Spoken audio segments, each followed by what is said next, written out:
Welcome to Wealth Master, where today we dive into a critical skill set, problem solving, but not just any problem solving. We're exploring how to sharpen your thinking and multiply value, rather than simply putting out fires. Let's face it, being a great problem solver is what we all strive for, right?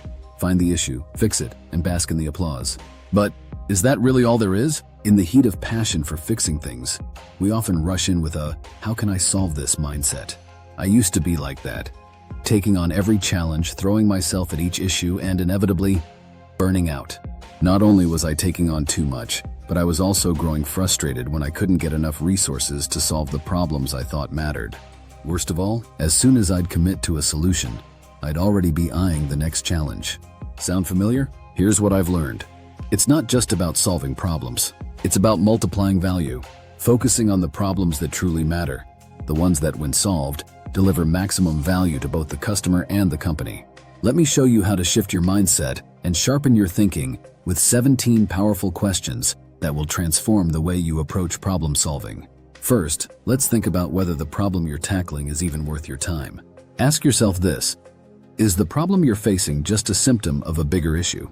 It's so tempting to jump in and fix what's right in front of you. But is that the root cause? When signups for a feature are low, it might seem like a quick fix to patch up usability issues on a form. But what if the real problem isn't the form? What if the feature just doesn't deliver enough value to the customer in the first place? This is why you need to dig deeper. Explore the full picture with both qualitative and quantitative insights. Next, think about how impactful this problem really is for your customers. There are 3 dimensions here: reach, intensity, and the user segment. How many customers are impacted? How deep is their pain? And which customers are we talking about? Are they high-value users or just a small group? Considering all these together gives you a clear view of the real impact. Now, let's talk about the company. How will solving this problem benefit the business? Sometimes the needs of the customer and the goals of the company don't align. I used to try and fix every customer pain point, but if it doesn't make sense for the business, it won't get the resources it needs. Here's a trick: think long-term. Even if solving this problem doesn't deliver immediate profits, could it erode trust in the company if left unresolved? That's where your leverage comes in. Another crucial question: does this problem fit with the company's long-term vision?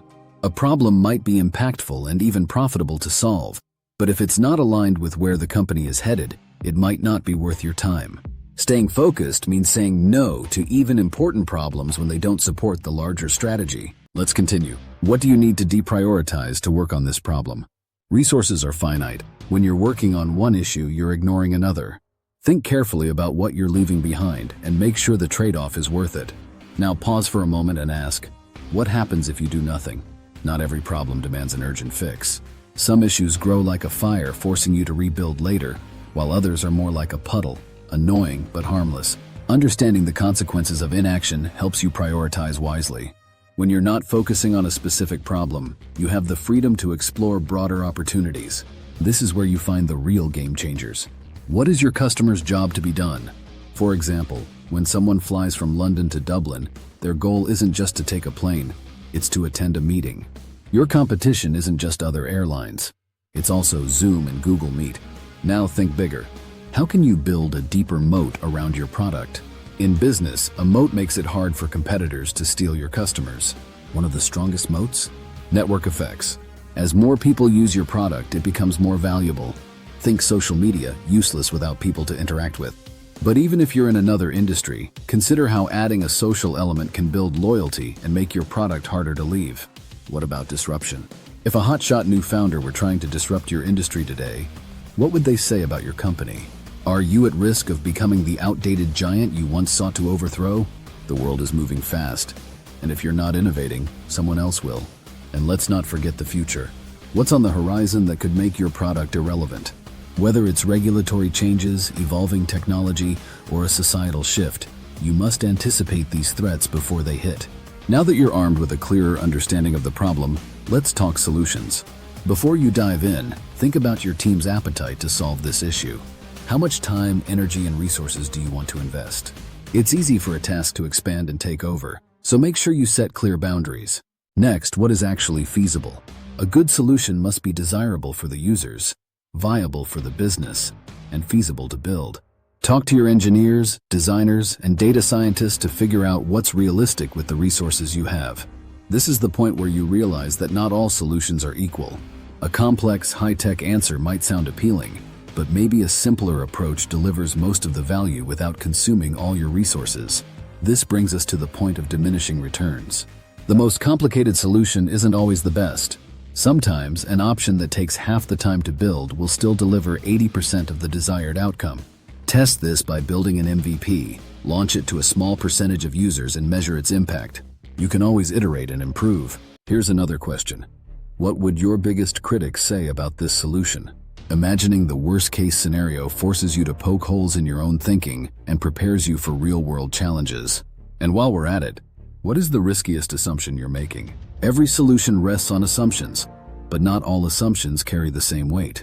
Identify the riskiest ones and find ways to de-risk them as early as possible. Let's wrap it up with a final thought.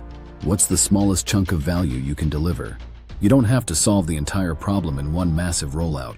Break it into smaller pieces and ship those. Your customers will appreciate the progress, even if it doesn't solve everything right away. The goal is to deliver value early and often. Finally, ask yourself, am I the best person to solve this? Sometimes, as you grow into more senior roles, the best move is to delegate. Handing over the problem to someone else not only empowers your team, but also frees you up to tackle bigger, more strategic challenges. And that's it. 17 powerful questions to sharpen your thinking and multiply value, not just for yourself, but for your customers and company too. If you're ready to take your problem solving to the next level, start asking the right questions. Thanks for watching Wealth Master. Hit subscribe, and I'll see you in the next video.